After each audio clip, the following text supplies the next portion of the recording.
even other than her age, height, weight, and features. How much more do you need to know? Social security That's number, her in a nutshell. bank account. Speaking with Jerwek.net, Trinisha Biggers states that the reports are due to harassment from her ex-husband. My ex-husband, who was on probation for beating me unconscious, made 100 false police reports against me. 100! We have been in a domestic violence shelter after I caught him stalking again. Crime Stoppers urges anyone with information to call 915-566-8477. And they can remain anonymous and are eligible to receive a cash award, which they have to share with B-Sticks Podcast. But also, you can't do both. You can't remain anonymous and get the reward. Just to let you know right now, if you're going to get the reward, you have to let them know who the fuck you are. It's one or the other, not both. This sounds so funny, and it's a horrible thing. I mean, whether she's right or whether she's wrong, either way, it's horrible. But goddamn, if you can't find the humor in everything, then you might as well just bury yourself alive now, because this is fucking fun. It's good times. I'm sorry. I love that she specifically says made 100 false police reports. Like she's counting with a clicker. Mm-hmm. Wasn't 98, wasn't 99, wasn't 101. Stopped at 100. He knew his limit. He ain't fucking around. He knew his limit. 100. He made 106 1/3 false police reports against me. It's such good shit. I hope this gets solved. Whatever. I mean, obviously this is so muddy and mixed. We don't know what the right thing is, but I hope the right thing for whatever child is in the middle of this. I hope whatever is right for that child happens. I don't give a fuck about Raka Khan. I don't give a fuck about her ex-husband. 7 different names. The child. Yeah, the child's child's the only person I give a shit about. False police reports against her. So I would say whether you believe her story or not, if you know anything, call that number 915-566-8477 and let the police figure it out, because we don't know what the fuck's going on. For Podcast, if you don't know anything and just want to bother some people, call that number anyway and just call it up. See what's happening. Just let them know what's going on. But more things about Impact. Pacey Impact Wrestling sources have confirmed that Killer Kross is not booked for this week's TV tapings. The company remains steadfast in their belief that they have offered Kross a respectable 6-figure new deal, which Kross declined, and that he is being held to his existing deal as of now, which has 18 months left on it, so way more than a year. Impact sources claim that Kross has hired an attorney and is using that attorney to facilitate all communications between the two sides. Not a lot more to say about that. From all what I heard, Kross, so this is all because Kross didn't want a blade. Both sides are denying that, to be honest. Kross. But I mean, if it was a thing, both sides would still deny it. You know what I mean? That is true. Impact allegedly bought the blood packets. What Pacey is inferring is that he allegedly was gonna get he did.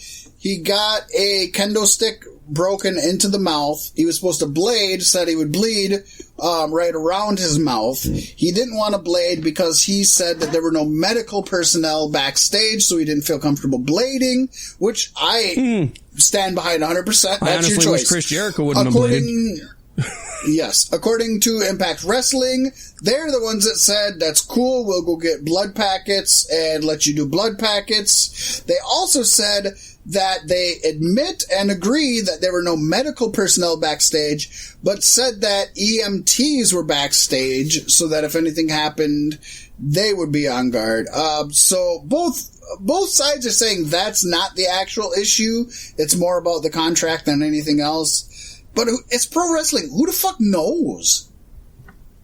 Yeah, I don't know. I'm talking about who the fuck knows, Pasty. God. This next one that you get to talk about is a fucking good one. Man. We started talking about this a little bit last week. And it's ongoing. And I'm assuming we're going to be talking about it for a few weeks to come yet. We will. But TMZ has got up to Ric Flair and confronted him on the issue of the trademark for the man. And the Nature Boy had this to say. How can he be the man if he's the Nature Boy? He grew up. That's all I so gotta then say. he has to give up the Nature Boy then. Can Becky Lynch call herself the Nature Boy then? Can he be the outside man? I don't know. That was stupid. The inside man? There you go. It was me all along. I don't like that. But he had this to say. What did he have to say, Pasty? I'm glad that I'm having this opportunity to clear the air. When I first saw this, the man Becky Lynch thing go down. Folks, hold on. To be fair, he doesn't clear the fucking air with his statement. Dumb. It's all dumb. But go ahead. I'm sorry, but I had to put that in there. He doesn't clear the air. When I first saw this, the man Becky Lynch thing go down August 2018, I thought, cool, the man, my gimmick, versus my daughter Charlotte. Okay, that's the day it started, right after SummerSlam. I thought, cool. I said, I'm going to make some money. It's my trademark, and they have it to use. I've been saying it's been mine since 1981, Rick explained. Woo! So I got my worded statement. I sent WWE's lawyer a text, and the lawyer, who just has no respect for me whatsoever, which is something I'm not going to deal with much longer, he said, "You're wrong. It's not even close." I said, "It's not even close." So boom, I sent him another text. He didn't respond. So, who the fuck texts lawyers? It's harder for them to charge you by the minute. Right. So I had my lawyer call him, and he blew off my lawyer. This is all in 2018, or in January of 19. Flair also mentioned how his daughter Charlotte Flair has been upset with him during this process. He hopes that his daughter and people alike will understand this decision was centered around providing for his money-grubbing whore of a wife. What, did I say that? Exactly. Well, that's what we said. And we stand behind it. I wouldn't even say anything else. Anytime an old man wants to make money for after he's gone, it's because of a whore. Well, it's not for... First of all, it's not for Charlotte, who's making plenty of money in WWE, and it's not for his other daughter, who's making plenty of money married to the mortgage guy who has a new fucking star cast every 2 months now, let alone 4 of the top-rated podcasts of all time. It's going to be so fun with StarCast 60 at All Out 4. That's awesome. But anyways, he continues on. Yeah. Oh my gosh. He does. It's funny. It's not. My daughter is so mad at me because I filed. Not even understanding that it's not Becky. I have no beef with Becky. But here's the deal. When I almost died 2 years ago, one person stayed... He has to play that fucking card. Come on, Rick. One person stayed by me the whole time for 31 days in the ICU, 12 days while I was dying on a respirator, and I'm going to take care of her and her family. And my family has taken care of me, no matter what. Okay, so who's the girl? Oh, fuck, you never said. I don't care what the WWE thinks of me personally. I know they love me, but obviously they have lost respect for me. Rick continued, if I don't win, and even if I won, Becky can have the man all day long. I'm glad. But I want the company to pay me for it because I'm going to take care of my family. She can have it. It's okay. She can have it. Fine. Oh, that's fine. I have no problem. I am going to be the man. And if I don't get it, you know what my tombstone will say? He died trying to be the man. I told Hunter, I'm going to file. I mean, the reason they don't have the trademark for the man, it's my understanding that it's because it's too close to mine. I told Hunter, hey, if push comes to shove, I'm going to file for it. I mean, I get it. But here's the deal. I love Becky Lynch, and no one has supported the women's division more than me as an outsider.